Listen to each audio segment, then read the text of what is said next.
I am currently on my way to becoming a Dutchie.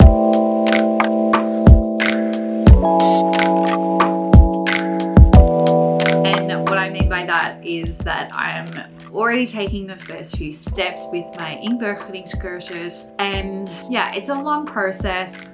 I have to be here for a minimum amount of time, so the clock is already ticking.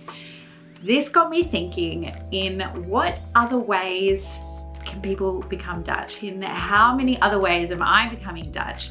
And I made a video a while ago about habits that I've picked up from the Dutch people, and I still live by those habits. I wanted this video to be more things that have become normal. I chat to my friends and family at home all the time, and sometimes I drop something into the conversation and I only realize that it's weird because of their reaction.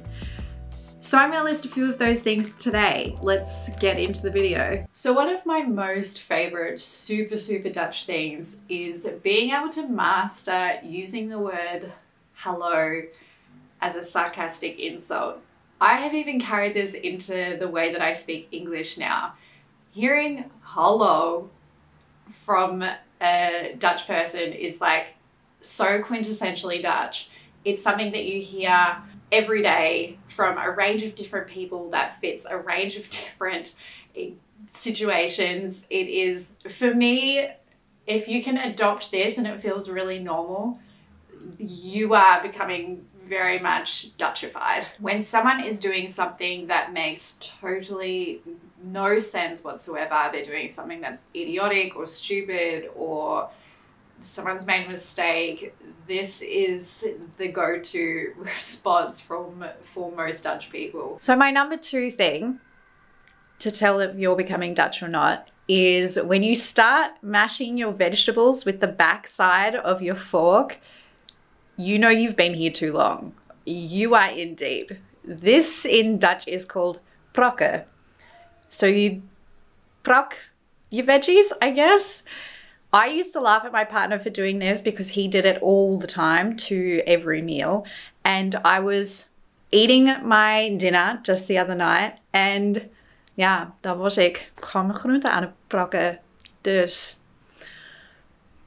yeah, I do it far more often than I think is needed, and it's become a bit of a habit. So I mentioned this in a video quite some time ago, and it was one of those things that actually annoyed me, and it still kind of does annoy me, but I'm slowly also getting used to the idea that it's also really convenient and efficient way to send small bits of money. If you know what I'm talking about, then yes, it is a Tiki. This app in itself was designed by a Dutch bank, and I cannot think of a better app that fits into Dutch culture. I feel like this is Dutch culture in an app. It's used super regularly. So if you are someone who's moving here, or you're an expat or an immigrant coming to the country, get used to it. It is not going anywhere. So this next one was one of the ones that I had actually mentioned to friends and family when they thought that it was really strange. But it is super normal in Dutch culture to hang a calendar in the toilet, and that's where you store everyone's birthdays. Don't ask me where this tradition started because I don't actually know. And I don't personally have a calendar in the toilet, but I'm very used to the idea. So going to someone else's toilet and seeing a calendar in there is no longer weird. It's also really nice to check to see if your birthday has made it onto the calendar, because I feel like then yes, that is like status. You've made it, you've infiltrated the family. You're considered one of them now. So this next one is also something to do with a word, the word dus. If you can master both using and understanding people that will say dus, and how many different sentences and emotions and meanings this one word can be used to describe, even when you use the old fade out dus at the end of a sentence and let them basically guess the rest of what you were going to say. I have never made a video about this. I don't know if it calls for a whole video, but it is, again, one of those words that you'll hear said a lot when you're listening to spoken Dutch. And I think that if you can get a handle on it, then it's a really good sign that you're getting used to Dutch culture. So another good way to tell if you are becoming Dutch is that the alarm that goes off on the first Monday of every month and signals for about 1 minute and 26 seconds. I did have to look that up. No longer stresses you out. It is considered just a very normal happening that occurs every single month, and it does not freak you out. I always do wonder though that if the alarm was to actually go off, if I would recognize it and actually do something about it. So that is a part of normal Dutch culture. For this next one, I don't think that my friends and family fully understand the concept of anything that fits on a bike fits on a bike. This means moving house, transporting your weekly groceries, transporting multiple people. It is a super, super normal thing to fit as much stuff on your bike as physically possible. And only after trying and only after failing will you consider moving it in a different way. Bike is always first call for transportation. Further explaining bikes in the Netherlands, your lock is probably more expensive than your bike. I had my bike stolen 3 times in the short 2 years that we lived in Amsterdam, and I feel like it's instilled this sort of, my bike can be stolen at any given moment and you never know when it's going to happen. When I first moved to the Netherlands, I was working at a restaurant and my shift finished at 11 o'clock at night, and I came outside to find that my bike had in fact been stolen, and that I had to walk home because the trams had already stopped running for the night, which I also find really strange for a capital city that public transport stops at 11.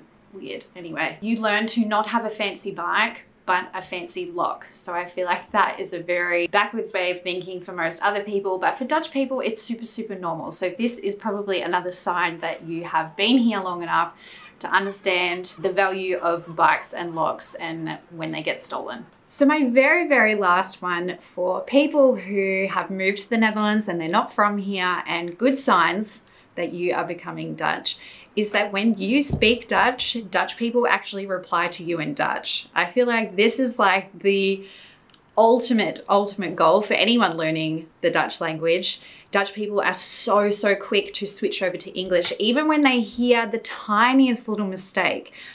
I was reminded of this fact when I watched a very accurate and funny video by Emily Charles the other day, also on YouTube. She is a medical student here in the Netherlands and has also taken the time to learn Dutch, and she very accurately depicted what it's like to learn the Dutch language and how quickly Dutch people will actually switch to English. So this is an incredibly good sign that if you can speak Dutch and people reply in Dutch, then you know you're doing something right. I will leave the link for her video below. If you haven't already, come and join my Patreon community. I have just started it, so it is currently growing. I would love to start upgrading my camera and my lens and things to make this channel better quality, invest more time into researching topics and get into the nitty-gritty of Dutch culture. If you want to support the channel, you can. You don't have to, because I'm still going to make videos because I love doing it. If you liked this video, please give a thumbs up, and I will see you in the next video. Bye.